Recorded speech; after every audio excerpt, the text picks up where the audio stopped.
Okay, we'll do this review. There's 20 answers to this test. They'll be worth 5 points apiece. So the math states that this test will be worth 100. So let's go through it, and I'm just going to start with individuals. So please don't answer unless I call your name. I'm going to start over here with Nayeli Ramirez because she's awesome. I want you to look at number 1 and fill in the blanks, Naomi, and tell me blank and his pioneering efforts to mass produce a low-priced automobile allowed many Americans to purchase one. Who was that fellow? Henry Ford. Put that right in there. Henry Ford. Did he have a middle initial or no? No, you don't have to worry about that. Now, I'd like these spelled correctly, so I gave you an ID sheet if you have any troubles figuring out how you spell these names. Okay, with that said, I'm going to go to Ollie back here for number 2. Now, listen to the question. Secretary of the Navy blank granted jurisdiction of naval oil reserves at Teapot Dome, Wyoming, to President Harding's Interior Secretary, leading to scandal. In other words, who was the Secretary of the Navy that gave up that jurisdiction? It was either Albert Fall or Edwin Denby, right? Which one was it? Is that right? Yeah. That is right, because Albert Fall was the Secretary of the Interior. You might note that. Denby? You got an ID sheet, don't you, dear? What is it? Denby. Huh? You got an ID sheet, don't you? That's why I gave those to you. Right there. That's why you have them. That's why I make all the effort to put them together. All right, Brody. Number 3, during the 1920s, a British researcher by the name of blank discovered a new drug called penicillin. Who was that fellow that developed penicillin? That's right, Alexander Fleming. Very good. Alexander Fleming was the British researcher who discovered a new drug called penicillin. Willow. The name of the first all-white jazz band in America was called the... The name of the first all-white jazz band in America was called the... Where's our notebook here? Studying what? Oh, you got yesterday's. Oh. Okay, Marcus, what do you got? What's the name of that first all-white jazz band in America? I don't know. Okay, Cesar's our man. Is it Dixie White or no? Woo! Or is We it the wrong got thing? Go ahead. the original Dixieland jazz band. The original Dixieland Jazz Band. Now, when you put that in there, it's got to say the whole thing. Don't abbreviate it. The original Dixieland Jazz Band. The original Dixieland Jazz Band.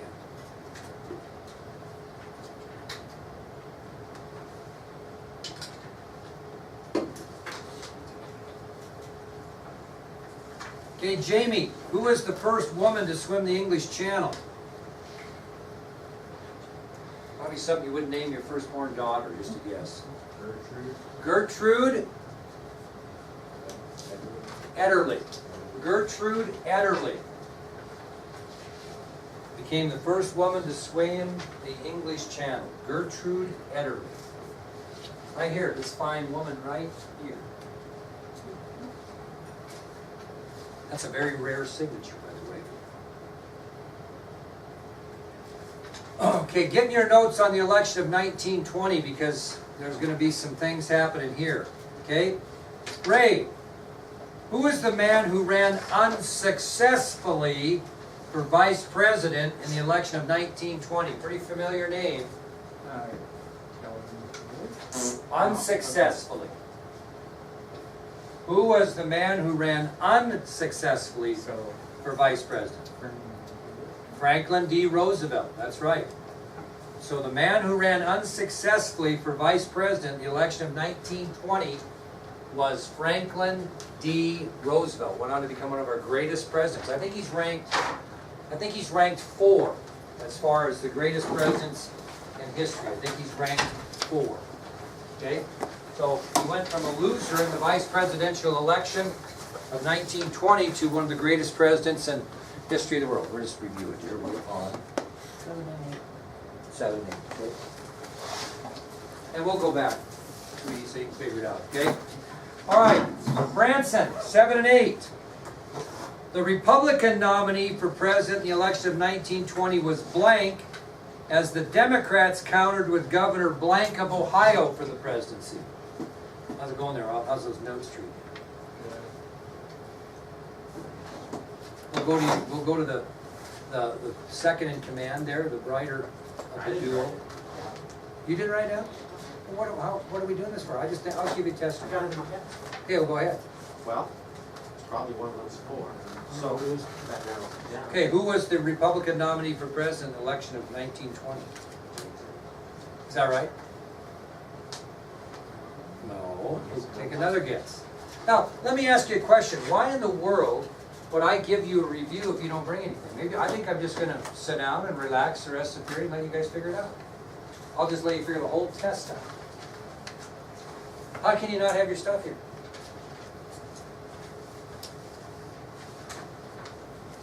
What would you do in 3rd grade if you didn't have your stuff here?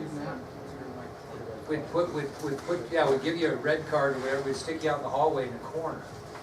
No, first offense was a yellow card. Oh, a yellow card? Is that what it was? Red's like if you were doing like bad, like. Okay, well, Donovan, help out this young man here who doesn't have a clue, and tell me who the Republican nominee for president in the election of 1920 was. Warren G. Harding. Warren G. Harding. Now, Brady, who did the Democrats counter with? James S. Cox. James M. Cox. Okay, got a little bass backwards there, but you got it.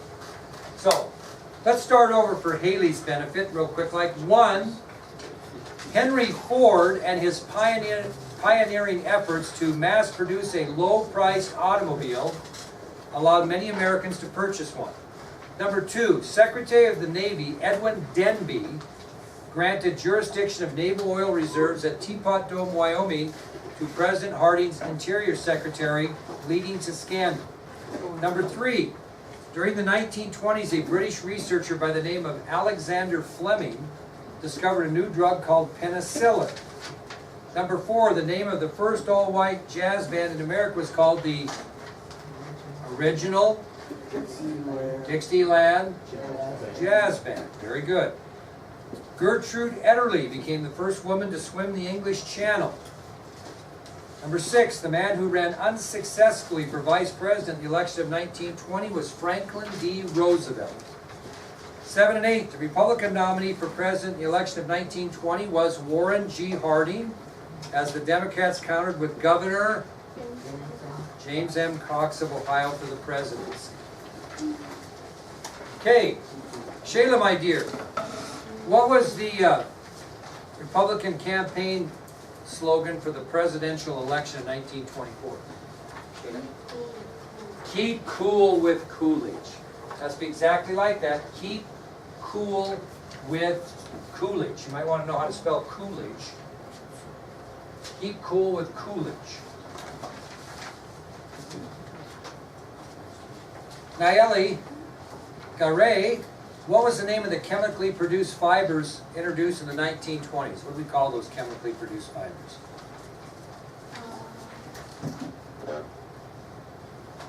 What were chemically produced fibers called in the 1920s? Synthetics. That's right. Very good. Synthetics.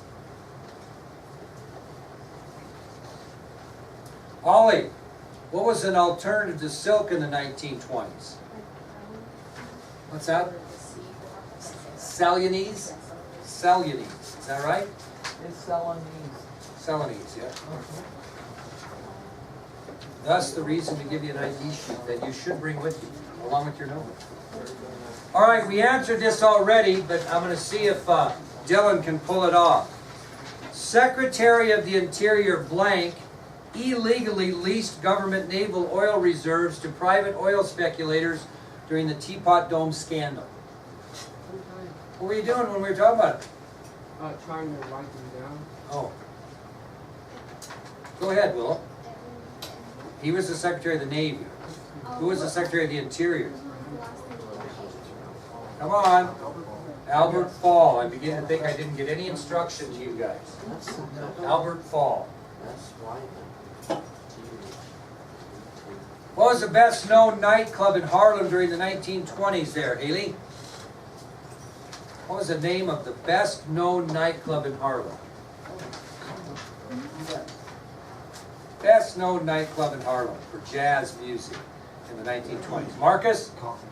The Cotton Club. Attaboy, the Cotton Club. Mr. Bear, Yeah. what was 12?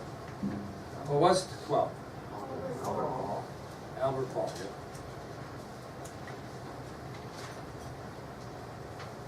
Anthony Padilla, my main man. Who flew in 1927 from New York to Paris nonstop in 33 and a half hours, making the first solo flight across the Atlantic Ocean? If you don't know this, you didn't pay attention in elementary school very good either. He got $25,000 for doing it. Did you catch that in the video? I remember watching the video, guys. Yeah. You didn't catch it? How about your notes? Did your notes catch it? That's it? I bet you got it. Heroes. We're looking for heroes. Oh, geez. How about a Ray? Charles Lindbergh. Very good. Charles Lindbergh. Branson thought we were going to Well, that was a good guess if we were in a different decade. All right. Zay, do you think you can answer this? Give me one reason. Shh. Give me one reason that New York Governor Alfred E. Smith had no chance of winning the presidency in the election of 1828, according to historians. There were two reasons why they said he had no chance to win. What was the matter with him? What was the story? Look it up. Where's the election of 1928? Look at that. Maybe you can figure it out from there. What's reasons why they didn't think he had any chance of winning? What about it? He was for prohibition or against it? He was against, make sure you get this straight up. One reason he was against prohibition. In other words, he wanted liquor to be legal. So you could probably put that, you could put he wanted alcohol to be legal if you get confused on what prohibition is, but he was against prohibition. Prohibition is the prohibiting of alcohol. He was a Roman Catholic. Very good. His religion, he was a Roman Catholic. No one had even received the nomination of their party that was Roman Catholic, because they thought if you elect a Roman Catholic president, the Pope will be running the country. That went all the way to 1960 and John F. Kennedy. Okay. Willow, tell me how many people were unemployed during the Great Depression by 1920? Actually, that should say 1929, so let's fix that. Typo, I got a couple of them. By 1929, how many people were unemployed during the Great Depression? Hold on, I got this. Okay, hang on, she's got it. By 1929.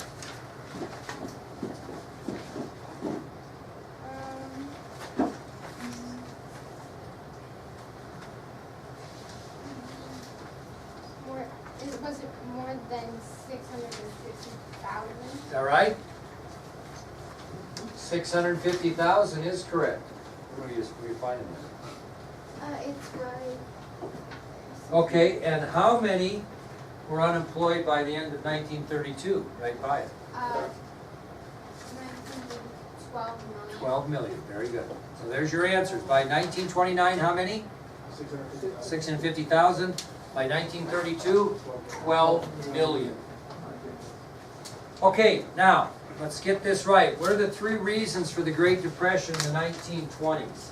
And I don't want examples, I want reasons. So Will, do you think you could give me one? Yeah. Okay, shoot her out here. High tax policies after, like, that we tax foreign countries. Okay, America's high tax policies after World War I. Yep. Well, that's an example. So that's the example that I'm talking about. So let's make sure we don't get that mixed up. So the first reason is America's high tax policies after World War I. And what Branson's saying is he's right, is we taxed foreign countries so bad they wouldn't buy from us. Therefore, there was more supply than demand. But that's the example. Ollie, what's the second reason for the crash and the Great Depression? Who did? Too many Americans borrowed money from banks. Make sure you're specific. Too many Americans borrowed money from banks. Yes, and the third one, Haley? It's simply part of the American system. It was simply part of the American system. People made money and they spend money. Did you notice in the video yesterday they said that very few people had any what? Savings. Savings. Okay?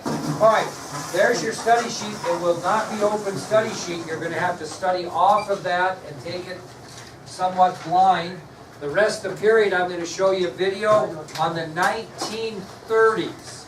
Okay, 1930s. What did we see last time? The 1920s. 1930s.